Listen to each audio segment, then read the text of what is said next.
Desde o Neolítico, pratica-se agricultura na Amazônia. O cultivo da terra no Brasil começou ali com paleoíndios. Dos agricultores brasileiros, mais de 1 milhão vivem na Amazônia. Deles, mais de 89% são pequenos, com áreas inferiores a 4 módulos fiscais. Quais seus maiores desafios sociais e econômicos? Quem defende seus interesses ou deseja seu desaparecimento? Esses produtores não se assemelham aos do resto do Brasil. Estão ausentes nos fóruns e temas da COP30 em Belém.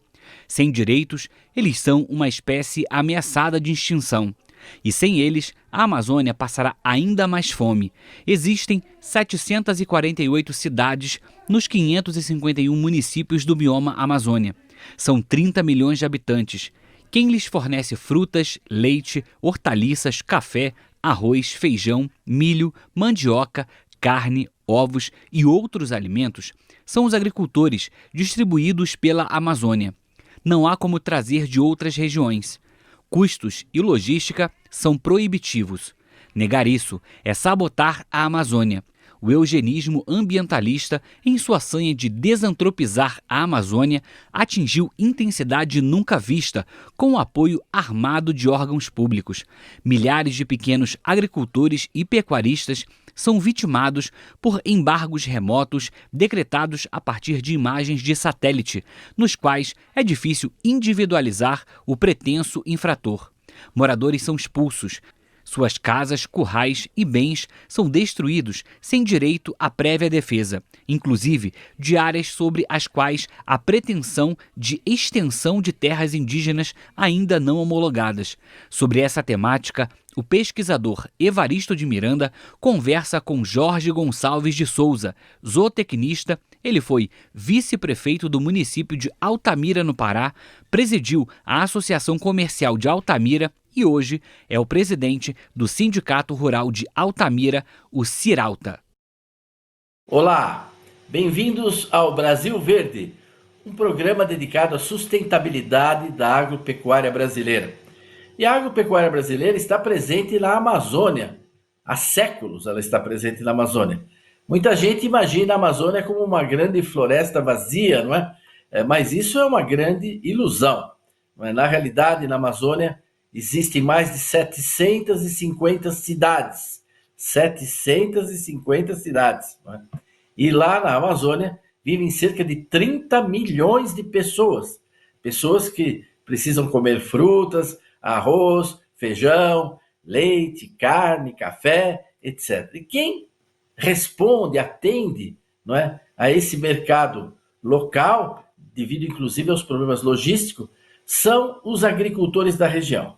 Existem cerca de 1 milhão de produtores da Amazônia e quase metade disso está no estado do Pará e enfrentam muitos desafios. Sobre isso, nós vamos conversar hoje com o Jorge Gonçalves de Souza.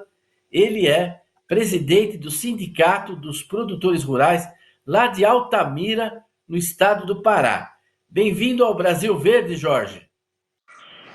Gratidão, Evaristo, por esse momento, para a gente poder levar ao nosso país e aos demais a realidade que nós vivemos aqui no Norte. Então, prazer imenso estar com vocês. Nós é que agradecemos a sua disponibilidade, não é? De trazer informações, esclarecimentos. Tem muita gente que nunca pôs o pé na Amazônia e fica dando palpite, falando, né? Gente que nem vive no Brasil, né? Mas antes da gente entrar no caso aí do bioma Amazônia, do Pará e até especificamente desse grande município que é Altamira, né? Jorge, conta um pouco para nós como é que foi a sua história, como é que você chegou, você já foi até vice-prefeito, né, de Altamira, onde é que você nasceu? Conta um pouco para as pessoas, para conhecer um pouquinho da sua história e aí a gente entra no nosso tema. Evaristo, eu sou o 8º filho de uma família de mineiros que chegou no Pará dentro de um pau de arara 11 de setembro de 80. Então, eu estou aqui há 45 anos com os 11 irmãos, os pais já falecidos, e viemos em busca de um pedaço de terra, né, onde uma família grande mineira de agricultura familiar precisava de expandir um pouco, de fazer a colocação dos filhos. E assim nossos pais nos trouxeram para cá. E cheguei aqui 11 de setembro de 80, ocupamos um pedaço de terra, ainda com 16 anos. Os primeiros trabalhos foi um trabalho braçal, né, com troca de serviços diárias com os vizinhos para a subsistência. Naquele momento muito difícil, né, a comercialização praticamente de nada, o que você produzia praticamente era o consumo, mas um pai que sempre nos conduziu de boa maneira, nos levou para dar continuidade aos ensinos. E eu, em 83, entrei no Exército, passei 8 anos, sargento do Exército, vim para o comércio de farmácia, onde logo após me casei, 2 filhos, hoje uma filha médica, um filho engenheiro de computação. Passei 26 anos no balcão de farmácia, ampliei minhas propriedades rurais. 2010 fui a Goiânia acompanhar e apoiar os filhos, aproveitei o tempo a facultecnia na PUC, me formei com 50 anos, fiz 2 pós, posteriormente uma na FASU, outra na Reagro, retornei e sempre tive a preocupação do desenvolvimento e apoio social, né, de melhoria do ambiente que nós vivemos. Concorri à política, fui vice-prefeito por 4 anos, presidente de associação comercial, lojas maçônicas, e hoje estou doando mais um período, um triênio aí da minha vida ao Sindicato Rural, dentro desse conflito que nós vivemos aí na questão ambiental e na questão dos interesses, diria até internacionais, né, e de muitos outros que não querem o bem aqui do nosso norte. Como diz o Aldo Ribeiro, eles querem os nossos bens, e nós estamos aqui com todo esse desafio. Jorge, quando você falou, só para situar quem está nos assistindo pelo Brasil, a sua família atendeu aquela convocação do governo de levar pessoas sem terra para uma terra sem pessoas, né? Homens sem terra para uma terra sem homens. E era ao longo da Transamazônica que vocês chegaram aí nessa região?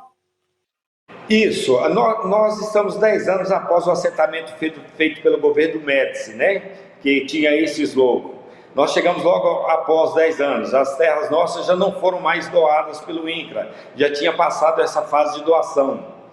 Mas essa fase existiu de 70 a 75, onde o governo assentou diversas famílias. Eu considero que seja o maior trabalho feito pelo governo federal até hoje, assentamento de famílias que puderam desenvolver, apesar de todos aqueles desafios de dificuldades aí, de uma Transamazônica aí com 500 mil quilômetros de estrada de chão em período chuvoso, né? E malária, os diversos desafios que tinha aqui, mas as pessoas que aqui sobreviveram construíram isso aqui, tornou um novo cenário, né, Evaristo? Isso, para quem está nos ouvindo, é importante, esse esclarecimento, porque essa é a mãe de todas as batalhas da Amazônia, né? É uma questão incontornável. É você dar segurança jurídica para esse quase 1 milhão de famílias que lá estão há décadas sem título de propriedade. Sem o título não tem acesso ao crédito, não tem acesso a banco, não tem regularização financeira, não tem regularização ambiental. E às vezes a pessoa exige, né, que o agricultor, é como se dissesse para a pessoa, olha, fique rico, regularize ambientalmente, acerte tudo, aí depois eu te dou o título.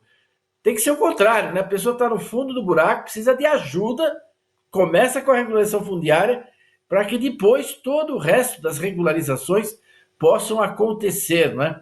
Então, esse tema que você coloca, ele é fundamental no caso da Amazônia, mas tem muita gente contra a regularização fundiária, né? O que existe é essa força tamanha, Evaristo, para que não aconteça a regularização fundiária. Porque acontecendo a regularização fundiária, há meios das coisas caminharem legalmente. Na realidade, a força enorme é para que o norte não desenvolva. O que está acontecendo conosco hoje é uma pressão enorme para que a gente abandone isso aqui de qualquer maneira. E abandone assim, de maneira sem olhar para trás. Os fatos mostrados na mídia nos últimos tempos, as questões das intrusões, por exemplo, coisas absurdas. É você tirar de dentro de uma propriedade dada pelo governo federal, assentamento feito pelo INCRA, de pessoas que estão trabalhando lá há mais de 20 anos, 30 anos, e a FUNAI fazer o pedido de terras indígenas, ter terras dessas homologadas com famílias dentro há mais de 30 anos, com cacau produzindo há mais de 20 anos, e hoje essas pessoas estão sendo tiradas de suas terras, têm todos os seus bens queimados, inclusive a única casa que a pessoa tem, e essas pessoas saem de lá sem recurso nenhum, um dano ambiental causado pelo próprio IBAMA e Força Nacional, que cortam essas plantas de cacau, já produzindo há muito tempo, e não existe meios para onde você recorrer e o que fazer, né? Nós temos um caso recente aqui, a gente viu a apreensão de quase 5.000 cabeças de gado feito pelo IBAMA. Esse gado ninguém sabe para onde foi, como foi vendido, a que órgão foi doado, o que foi feito com esses recursos. A sociedade não tem direito de saber nada. É uma opressão violenta que você procura os meios e os apoios são muito pequenos, entendeu? Essa é uma questão muito séria, não é? Porque ela não chega pela mídia, não é? Quer dizer, nós assistimos nesse momento, do Acre ao Pará, uma intensificação desse tipo de ação, não é? É algo inacreditável, né? Você chegar numa família, destruir a casa, não é? Levar o gado, deixar o homem, a esposa com as crianças no meio da mata, literalmente, sem nada, sem ter para onde ir, não é? O trabalho que às vezes o pai dele começou, ele deu continuidade, quer dizer, ele está legitimamente ali colocado, e o Estado que devia ajudar e legitimar, não vem. Muita gente imagina no Sul, são grandes proprietários, desmatadores. Não se trata disso, né? A imensa maioria são pequenos agricultores, pessoas de poucos recursos, né? Destruir, cortar com motosserra plantio de cacau, de café, é um crime, né? O que está sendo cometido, e certamente esse pessoal se acha que não vai acontecer nada, né? Que eles, como se eles pudessem fazer, repetir, estender toda essa violência, levando até a caso de suicídio de agricultores, não é isso? Eu ouvi do capitão da Força Nacional, Evaristo, ele falar: Jorge, eu já chorei várias vezes, porque o que a gente vê não é coisa de se acontecer com o ser humano. Eu já pensei em sair daqui, mas eu não vou sair porque eu consigo ajudar alguém. Mas o que tem acontecido aqui é um absurdo. A sociedade tem que se mover, a sociedade tem que fazer algo, porque não pode dar continuidade. Eu já tive um senhor que me procurou. O IBAMA chegou na casa dele, lá um trecho chamado Cachoeira Seca, onde nós temos lá mais de 5.000 famílias, e essas famílias, elas estão para ser desentrosadas. É uma luta das famílias junto aos políticos, aos demais órgãos, para ver se consegue, mas ele já tem ordem para desintrusão lá. O IBAMA chegou, pediu para desocupar a casa, que a casa seria queimada. É um pai de 5 filhos, ele falou que não tinha para onde ir, ele só tinha essa residência, ele não tem moradia na cidade, ele não teria como sair da casa dele. E eles insistiram para que ele desocupasse, se não desocupasse seria queimado com tudo. Ele pegou e entrou dentro de casa com a esposa e os filhos para poder, falou para eles que ia tirar os bens, e fechou a casa toda com eles dentro, e ele gritava para eles: coloca fogo, coloca fogo. Então, é abusivo. E o pior de tudo é que você tem Ministério Público favorável a isso, você tem IBAMA favorável a isso, tudo. Os policiamentos que cumprem essas ordens, eles vêm com mandato judicial, eles não têm o que fazer, eles só vêm para cumprir ordem. Então é abusivo o que se encontra aqui. Eu tenho dito que nós estamos vivendo o que está vivendo a Ucrânia. A nossa vida aqui é uma guerra fria, e as pessoas estão sendo destruídas. Nós temos pessoas que não terão condições de recuperação emocional mais.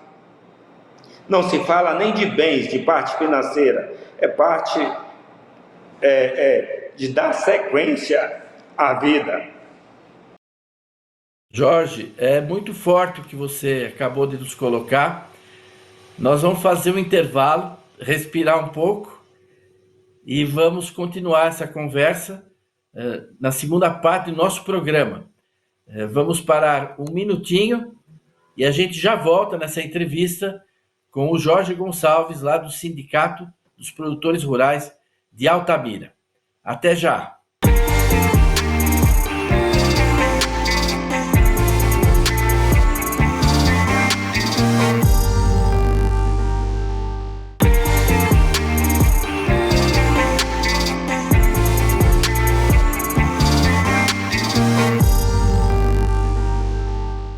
Olá, estamos de volta no Brasil Verde, conversando com o Jorge Gonçalves, lá de Altamira, no Pará.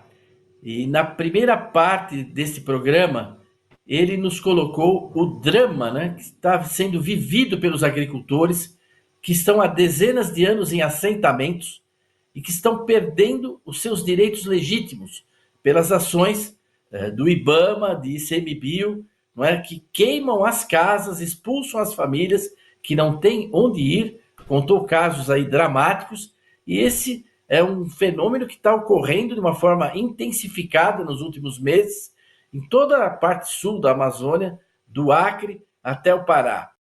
Então nós estamos vivendo hoje arbitrariedades de um nível que atenta aos princípios mais fundamentais dos direitos humanos, né? Como vocês estão lidando com essa situação, com os agricultores? O que você acha que é fundamental de ocorrer? Nós temos em Altamira 159 mil quilômetros quadrados. A nossa área hoje, 90% dela são reservas, algum tipo de reserva ecológica, ou terra indígena ou reservas ecológicas, seja do ICMBio, Resex, as diversas que existem. E dessas 90%, dos 10% que sobram, nós temos aí 2% de água, e nós temos aí 2% das reservas individuais de cada propriedade, né, prevista por lei, ou aqueles que estão enquadrados dentro dos 50% ou 20%. No nosso entorno, nós temos a Paquissamba, tem Tunitatá e temos a Cachoeira Seca. Todas essas áreas para fazer desintrusão de propriedades para assentamento da população indígena. Um ressalto: a população indígena não quer isso. A população indígena convive harmoniosamente com brancos há mais de 40 anos, há mais de 50 anos. São índios casados com brancos, as famílias estão juntas, mas eles insistem nessa demarcação e expulsar as pessoas de dentro. É uma situação muito grave mesmo aqui tá se vivendo aí, né?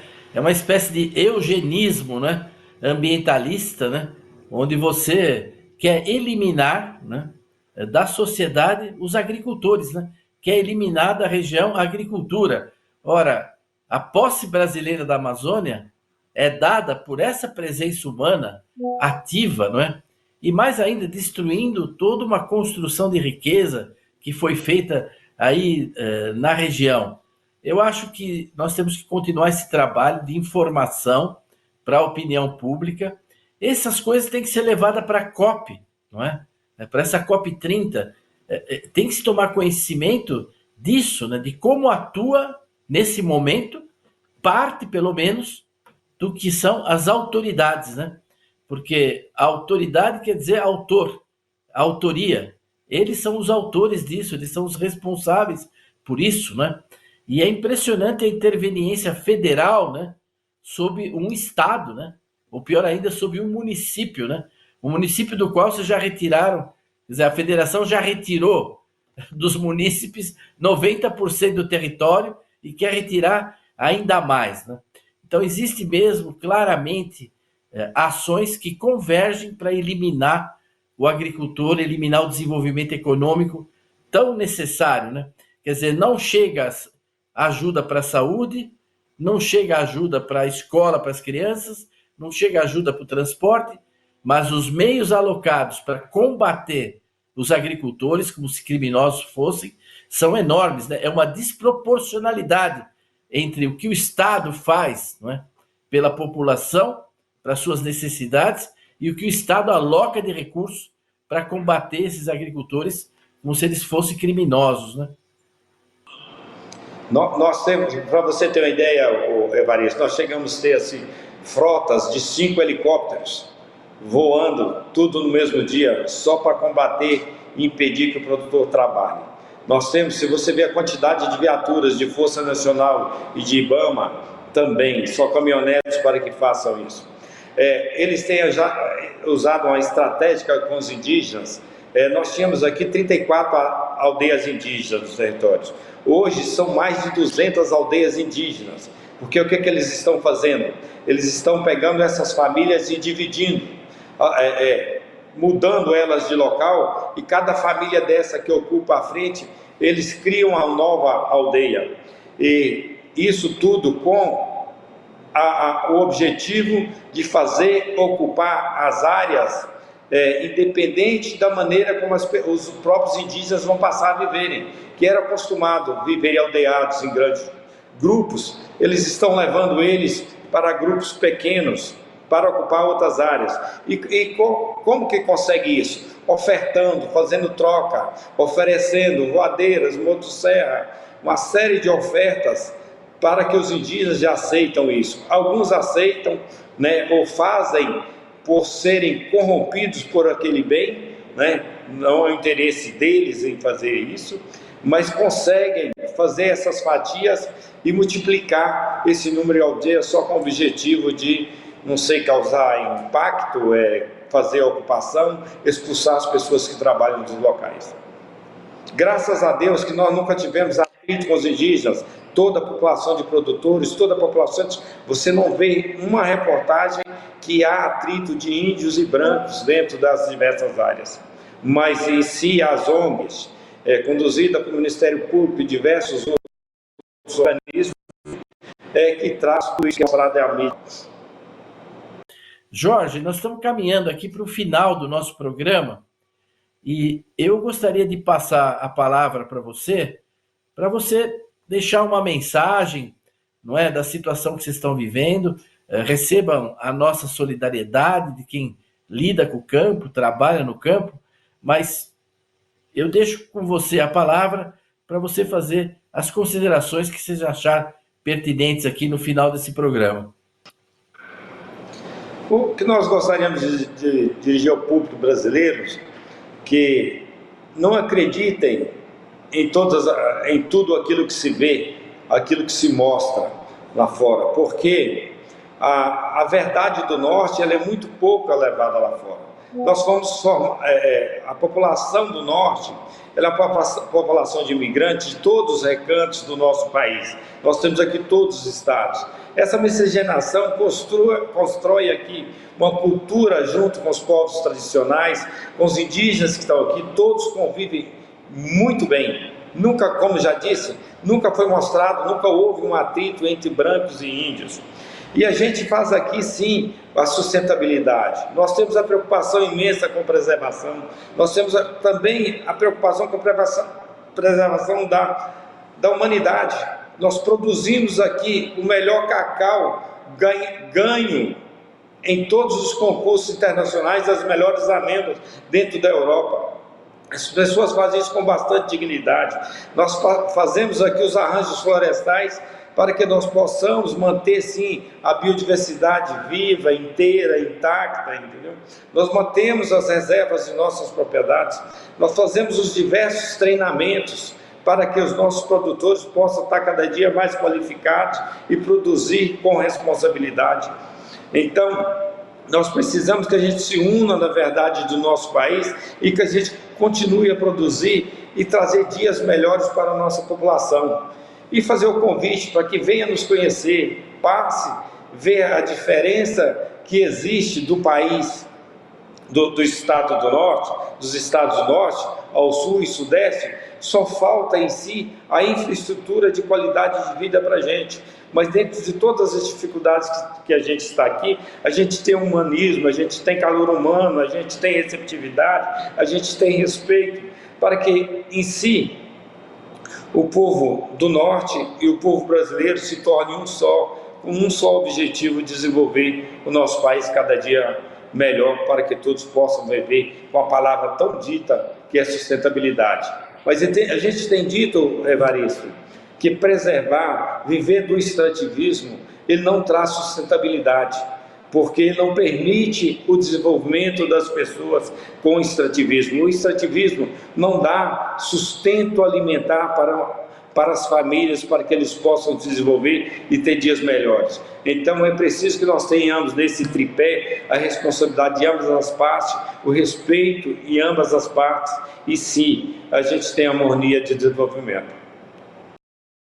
Eu agradeço essa sua mensagem, as informações que você trouxe, né?